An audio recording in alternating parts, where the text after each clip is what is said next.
श्रोते हो, नमस्कार.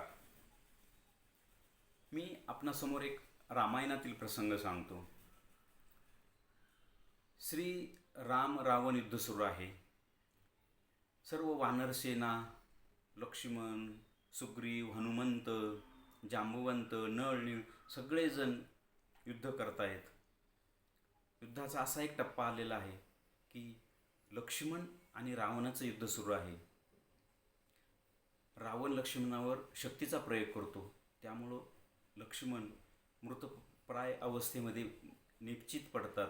हे श्रीराम जेव्हा पाहतात तेव्हा श्रीराम खूप दुःख करतात आणि म्हणतात की जर लक्ष्मण गेला तर मीही टिकणार नाही. तिथे मग हनुमंत येतात. हनुमंत म्हणजे रामकथेचा आणि श्रीरामाचा प्राण आहे.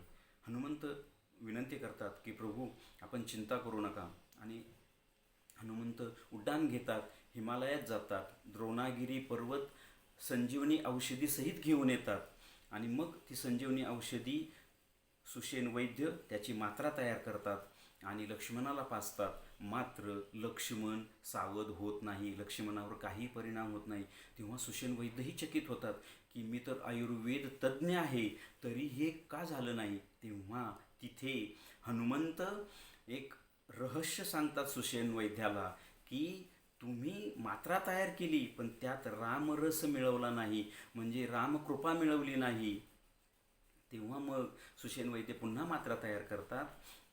त्या मात्रेत रामभक्ती करत, रामनामस्मरण करत, हृदयापासून करत ते मात्रा तयार करतात. मग ती मात्रा श्रीराम स्वतः लक्ष्मणाला पाजतात आणि लक्ष्मण सावध होतो. इथे महत्त्वाची गोष्ट ही सांगायची की आपल्या मानवी जीवनात सुद्धा असा काही प्रसंग आला, आपण हॉस्पिटलमध्ये गेलो तर औषधोपचार, दवा तर करायचाच, पण त्यासोबत दुवासुद्धा पाहिजे. नाहीतर दवा त्याचा परिणाम करू शकत नाही. म्हणून दवा आणि दुवा दोन्हीही पाहिजे. म्हणजे साधकाला औषधोपचार, भौतिक जीवनातल्या गोष्टी पाहिजेच, पण त्यासोबत सद्गुरू कृपासुद्धा पाहिजे. म्हणून तर म्हणतात की भवरोगावर रामबाण औषध म्हणजे सद्गुरू कृपा होय.